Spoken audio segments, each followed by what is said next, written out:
I'll just wait till he's in. Boom. Every day is upside down day in Sonjiland. Hi and welcome to the Sonjiland show where everybody's upside down. And I am so excited because my guest today is Mikael Kristiansen, who is the best hand balancer in Norway. He has been featured in Circus, and many other acts have been featured, and he has been teaching in the Circus school in Copenhagen and in Stockholm, and he is also known as one of the best teachers in hand balancing who are able to teach people like me who started late, who didn't grow up in a circus school. So I'm really excited to have you here. Thanks for taking the time. Thanks for having me. And you have a very interesting story because you yourself started later, right? So how did you start hand balancing? So the absolute first start was at around, I started messing around walking on my hands around 17 when I was doing karate. So I was introduced to breakdancing through a friend of mine. I saw a VHS and I was just like, wow, okay, I just have to do this thing. And I figured out learning how to walk on my hands was a good idea. So I would just flop around with that sometimes. Then later on I moved to Oslo from my little hometown called Røros, which is in the mountains in Norway. Mm-hmm. No people live there basically. I moved to Oslo, I met sort of the breakers here and really got into all of the sort of breaking culture. And I just fell in love with just handstand related movements. And then in 2008 or 2007, 18th of December I think it was, I met a guy named Corey Tabino here in Oslo. Mm-hmm. He was here performing with the Circus, and he's a hand balancer from the States. I went to meet him to have a class, and I just immediately saw, okay, I just have to do this thing. So fast forward from there, I trained for a year. I applied to the Circus school in Stockholm called Dock. How old were you by the time? How old were you by the time? Then when I applied to school, I was 23, so when I started I turned 24. So reasonably late. Did you have any thoughts about maybe it being too late, or what were your thoughts about the age? I was just stoked at the moment, so I felt you just thought you want to learn that. Yeah, I just had to do this thing. Cool. So I didn't really mind, and I saw that like the skills were developing very fast for me. Mainly because of my breakdancing background. That's why it just exploded. In a couple of months, I could do quite a lot of advanced things, I would say, because of the experience of being upside down for so many years. But in Circus school, the way it sort of influenced me, I think, is that I understood that if I was going to do this and keep doing it and perform and all this for years, I had to learn about how the body works and sort of study and figure out intellectually as well as just physically how the practice orients itself. That's probably the big difference between when you start as a child and when you start later, is that you have to understand the movements, otherwise you cannot learn them. Mm-hmm. Whereas when you're a kid, you just mimic what your teacher does. Definitely. Or what the good hand balancers do. I use this analogy that it's like language. So you can think about a guy like me. I'm basically a PhD in handstand. I've studied it on a very high level for very many years. Spent, countless hours practicing it. And how much would that be approximately, if you sum it up? The amount of time you practiced and no idea, but I was an idiot. For a period of about 7 years, I trained 365 days a year. Holy shit! So you never had a break. Didn't you? I've had the longest break I've had from being on my hands since I started must be 5 days. Just that when I finished Circus school, so I had 5 days when I didn't train handstands, and this is not a good idea. I was just under recovered all the time, which just led to me having slower progress than I could have, I think. Okay. But I was just too obsessed. I just had to do this thing. So, now I've changed that approach quite a lot and try to go softer with it, and it's working better. And you also have a lot of students online and also offline. You do workshops and you have other students. What is your approach to figuring out what the right volume is and how many rest days and all that stuff? So like for me, what I see is the general tendency of the practice is that it has a very, very high variance on how you will be experiencing your balance. Like you will be absolutely great for no reason one day. Like you might feel tired, and then you go in and you just smash it for 3 hours. Then you rested, you feel great, and then you go and can't do nothing. So it has this like large variance curve. So I think the main thing to do always is like if you're looking at your progress curve, you really need to zoom very far out, and that's kind of where it's a bit annoying. So I'd rather use like higher frequency training, like having someone who's even rather new to it practice 4 to 5 days a week, but just do less. Like For 15-20 minutes. yeah, perhaps. I mean, it could start there. It could be an hour, but like sort of the general things is just like make the seconds when you're on your hands count. Because if you kick up and you're like, say you're practicing your tuck handstand, you get up to handstand and you fall down, and you get up and you fall down, you get up, you catch it, then you start tucking. You've actually spent quite a lot of both mental energy and physical energy getting drained before you even get into your tuck handstand. Maybe you hold it wobbly for 2 seconds and you drop. All of that energy is kind of wasted then, compared to, okay, you didn't catch your 2 first kick-ups, okay, you just leave it alone for 30 seconds. Okay, now I feel fine, I try again. Because you need to manage your energy in a very efficient way to get good practice. So it's a little bit like, I like to compare it more to guitar playing than to just strength training, because of that like that exact thing that you need to be focused and fresh. Like imagine if you were working on a guitar solo and then in between you would just do power ball until your forearm is just pumped as hell, and then you're going to play high precision work. It's probably not going to be great. So energy management and higher frequency and lower volume in the start, I would say. So to sum it up, you could say it's the quality time under tension that counts. Yeah. Is that right? And that's the thing also, like time under tension is a term from strength training theory. Like as these things sort of have moved out of the circus world, out of gymnastics and these things where the skill is more of, the focus is on the skill and the technique, and you start discussing it in the parameters of strength and workout training, then you start working with that. Yeah, stuff like time under tension, which isn't a bad term, but like your optimal handstand will be timed under as little tension as possible when you're up there. True, very true. Yeah. Maybe you can tell us a little bit about the difference between the gymnastics handstand and a real circus hand balancing handstand. Yeah, so this is coming from a hand balancer, so I haven't done gymnastics. My views on it comes from observation of how I see gymnastics being and of sort of the purposes it has. And from the drills I see the gymnasts use, there's a lot of body tension drills.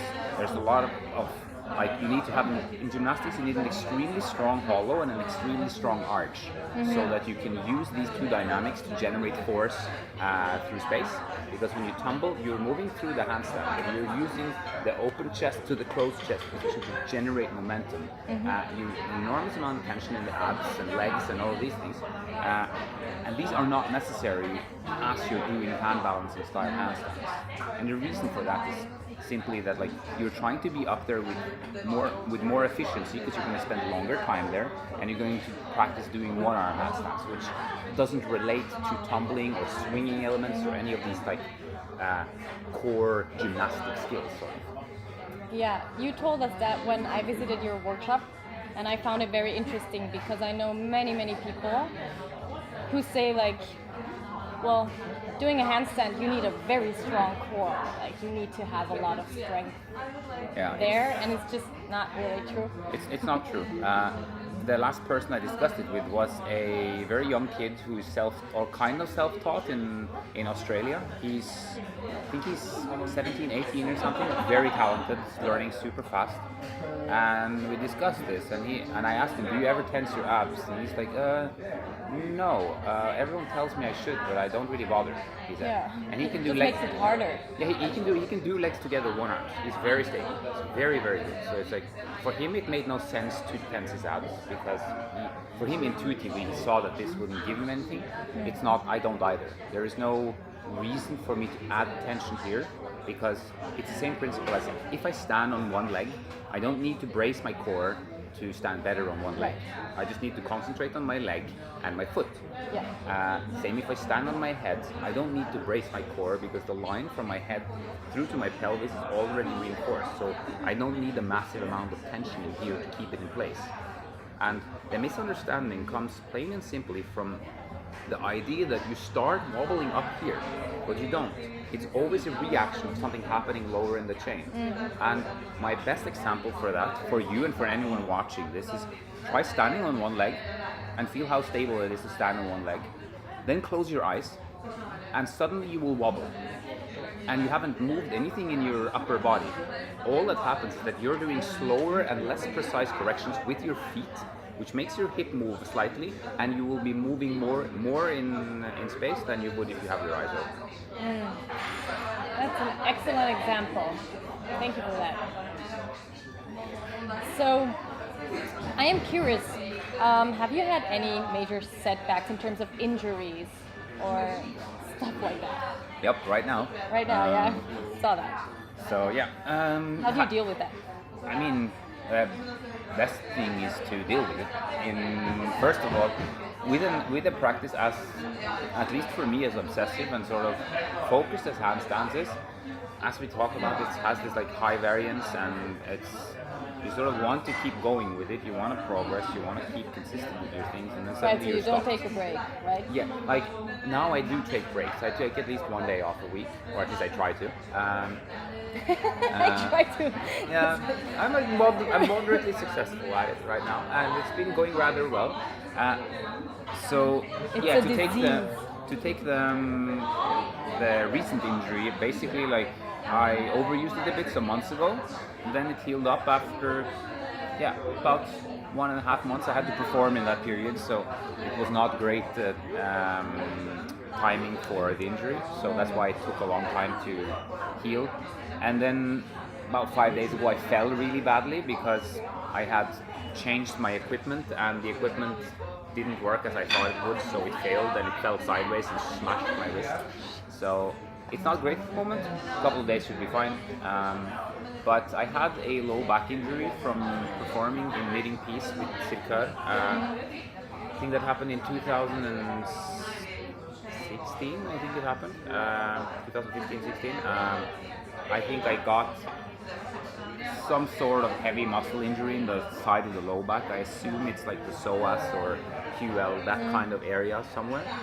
And I couldn't do practically any training for about 6 months. I would do handstands, but I couldn't do anything that I wanted to do. Yeah. I couldn't like do any real practice. So that was a major setback. Luckily I didn't have any performing in the period, but towards the end I was going to Chile to perform, and somehow I tried doing ab roller on my knees 3 times 10, and I was like, oh, wait a second, why does it feel better? And then I did 3 times 10 ab roller for 2 weeks, and then I went to perform, and I was fine. I don't know. It did something Small for me secrets that you discover by accident. Really can't explain why it was like that. But I mean, it's the injuries in general. I mean, like the main thing is load management. Like, there are no magic pills. It's just like when you're doing stuff like this, you're putting quite high strain on your body. You're demanding your joints to be able to deal with all these forces, and the less experience you have with it, the less efficient you will be. So let's take the wrist. A person that learns to stand on their hands, like the weight will be moving a lot around the hand, and they'll be trying to correct it, but they won't be good at correcting it. So they can't just put the weight here as I would want to do. So over time you get efficient, which means that you will be less likely to get injured as well. But you need to respect like the amount of pressure you're putting on your body, and from all of the various things that I tried and used to believe that would help and this and that, I think that there's a large degree of confirmation bias, and I don't think there's anything that is like bulletproof that makes your wrists perfect or your shoulders perfect. You're putting yourself at risk when you do these things, so you need to be smart about it and you need to listen to your body. Of course, there's tons of like rehabilitation, rehab kind of stuff that can be great to do, try them out, but nothing works for everyone. Right.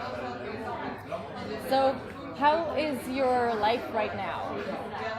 How does your daily life look? Life right now? Yeah. I mean, been traveling quite a lot the last 6 months, last year.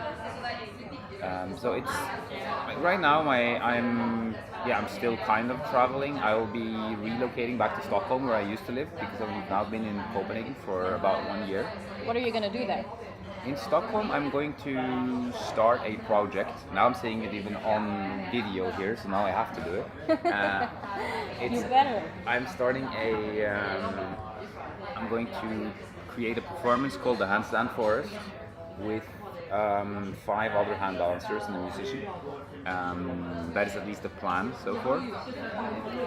So that will take a lot of admin, it will take a lot of time in terms of finding out where, when, how to get the money and all these things in terms of getting the structure to be able to create it. The idea is good, that I already know. We have some great footage, we have an amazing team and all of that, but like there's basically like application procedures that need to be done for grants and so forth, so that you get the amount of money that will be necessary to do the production phase of the project.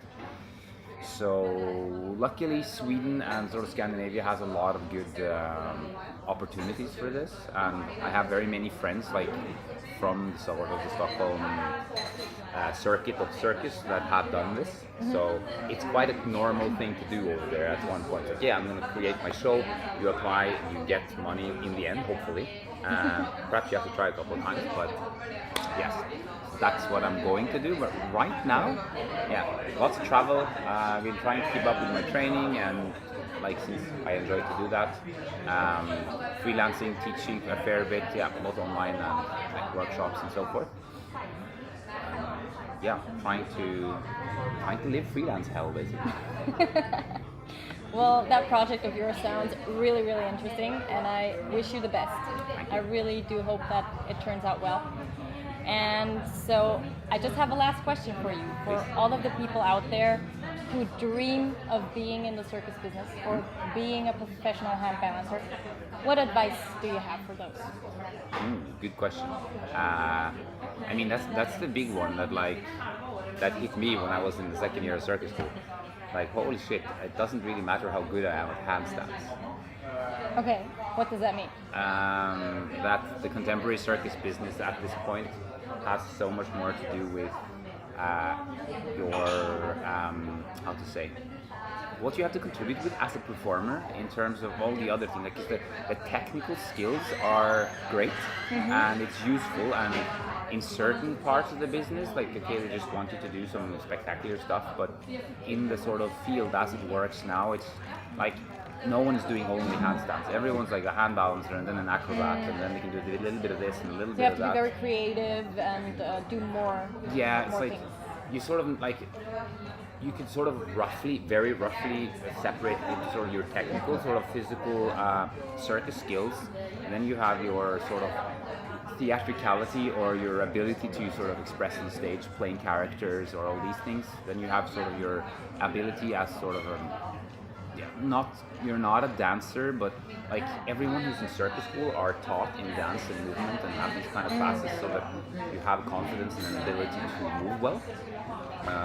And then it's like the entire creative aspect. So one, like the guy that I trained with in school 3 hours a day, every single day in school, he still does handstands, but he doesn't train much. He's gone into like this really abstract, weird stuff that he's creating. That's totally amazing. It's just he's chosen a different path than just slamming on with sort of the technical stuff, because it's not that interesting to him. And anyway, when you approach sort of like the end game of the vocabulary of hand balancing, no one knows what they're watching anyway. Like you still get the most applause from a crocodile. It's true. Every time. Like, So frustrating. it's frustrating, but it's just like that's where you sort of, as you're creating stuff on stage, like you need to look outside of sort of the technical skills, and like that's what I figured out in when I was in school. That okay, if I don't have anything to do on stage or anything to say on stage without doing a handstand, then I have a problem. And that's why or at that point I started researching into other things and trying to figure out more like how I could bring who I am, like the things that I find fascinating in my life and about what I'm interested in on stage, because that's ultimately what becomes genuine, and genuinity is what sort of how to say, colors off on stage and sort of gives something else. Beautiful. Beautiful, let's wrap it up. So you heard it, just be whoever you want to be, bring yourself on the stage of your life. And I'll see you next time on the next episode of the Sonjiland Show.